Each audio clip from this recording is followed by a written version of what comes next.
Hi friends, bill of lading is the most crucial transport document when shipment is done by sea. So if bill of lading has been stipulated under LC, which UCP 600 articles comes to your mind? Yes, it is UCP 600 article 20. So in today's video, we are going to understand each and everything about UCP article 20, which is related to bill of lading. So whether you are an exporter preparing bill of lading for presentation under LC or a banker examining bill of lading under LC, this video is going to help you. So let us decode UCP Article 20 and handle bill of lading effectively and confidently. Here we go.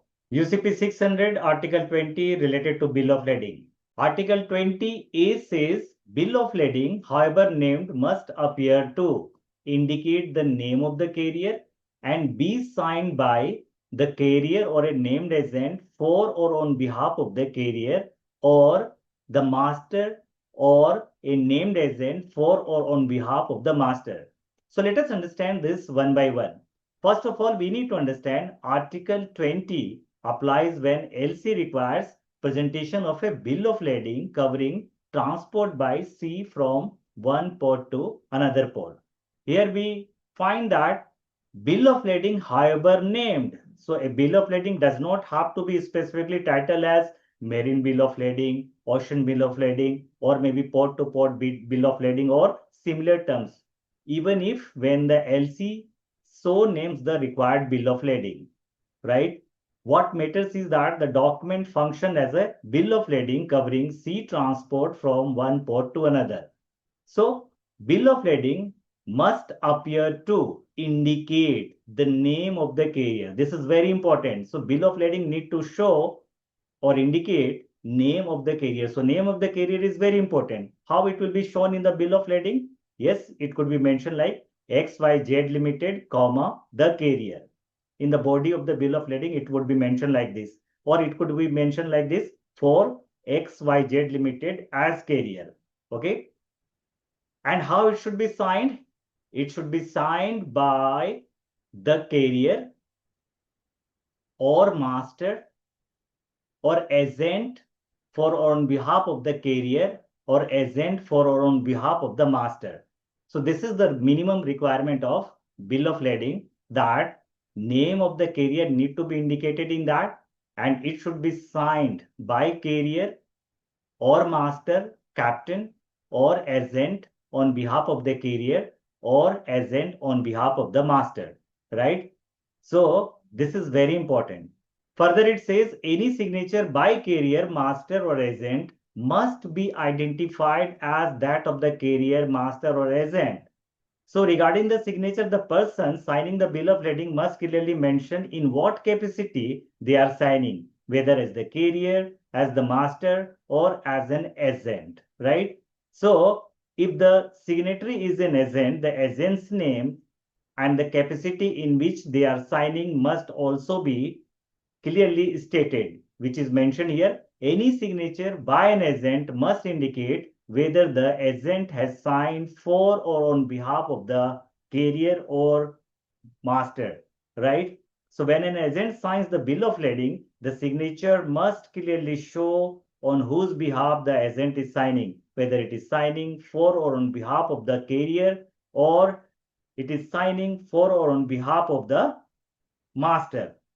Please note, this article also requires carrier name and the agent's name to be mentioned, but it does not require master's or captain's name. Please note this, okay? So we can see very much here, bill of lading must indicate name of the carrier identified as the carrier, right? So when carrier is signing, very much you can see it is named carrier XYZ Limited, comma, the carrier means XYZ Limited is the carrier, right?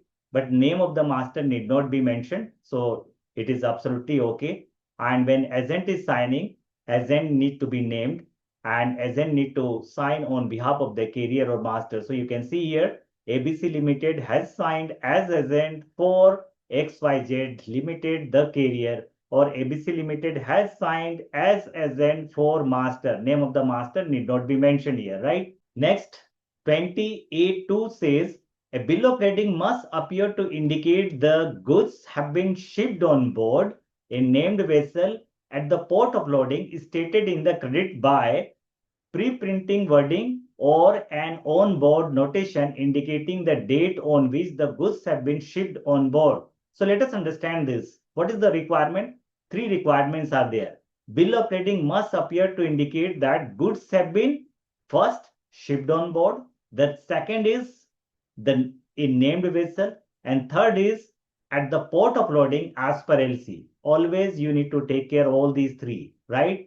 How it could be shown in bill of lading? By pre-printed wording or an on-board notation indicating the date on which the goods have been shipped on board.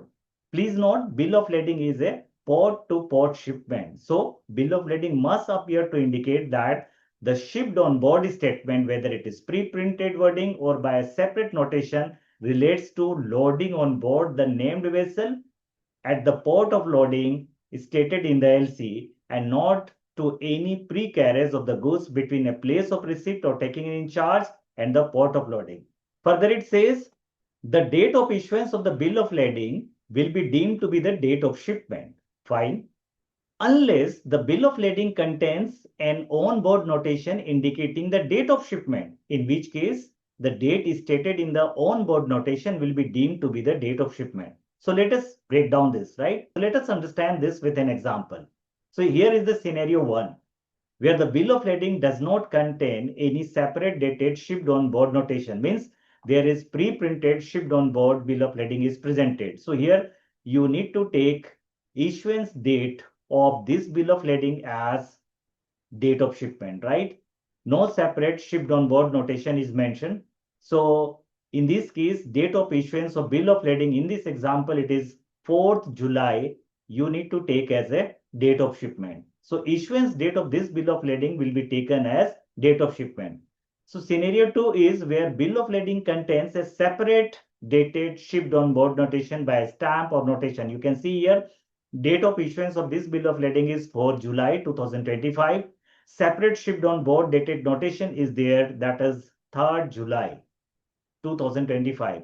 Since a separate dated on board notation is there, this date, that is 3rd July 2025, will be deemed to be the date of shipment and not the issuance date of bill of lading, right? So be clear on this. When no separate dated on board notation is there, you need to take as this issuance date as date of shipment, and when you find that separate dated onboard notation is there, then you need to take that separate dated onboard notation as date of shipment. Further, it says if the bill of lading contains the indication intended vessel or similar qualification in relation to the name of the vessel, an onboard notation indicating the date of shipment and the name of the actual vessel is required. Okay. So where bill of lading uses terms such as intended vessel, UCP article, this article requires that the onboard notation not only indicates that goods have been laden on board and be dated, but also indicate the named vessel on which the goods are loaded. So intended vessel will not work. You need to have name of the actual vessel, right? Further, it says bill of lading must appear to indicate shipment from port of loading to the port of discharge stated in the credit. So bill of lading is a case when it is a port to port shipment, right? Port of loading will be there and port of discharge will be there in the LC. So if the bill of lading does not indicate the port of loading stated in the credit as the port of loading, or if it contains the indication intended or similar qualification in relation to the port of loading, an onboard notation indicating the port of loading as stated in the credit, the date of shipment and the name of the vessel is required. This provision applies even when loading on board or shipment on a named vessel is indicated by pre-printed wording on the bill of lading. So the bill of lading must clearly show that the goods have been shipped from the port of loading to the port of discharge exactly as stated in the LC. If bill of lading does not clearly show the port of loading mentioned in the LC, it must include an on-board notation that states the port of loading as per LC, the date of shipment, and the name of the vessel, right? This is the requirement. The same rule also applies when the bill of lading uses terms such as intended port of loading or similar wordings. In such cases, all three things will be needed. Which are the three things? Actual port of loading, then date of shipment, and vessel name must be confirmed through an on-board notation, right? So this is very important. All three things you need to ascertain, right? Example, we can take it here. LC requirement is shipment from port of loading Chennai, field number 44E, going to port of discharge, field number 44A for 2700 Melbourne, right? So it is a port-to-port shipment going from port of loading Chennai, going to port of discharge Melbourne. You have received bill of lading, where you find pre-carriage Samudran vessel is there. Chennai is appearing, but not as port of loading, but Chennai is appearing as place of receipt.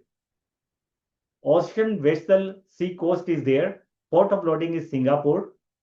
Port of discharge is Melbourne, right? So you may be wondering whether this bill of lading complies with the LC requirement or not.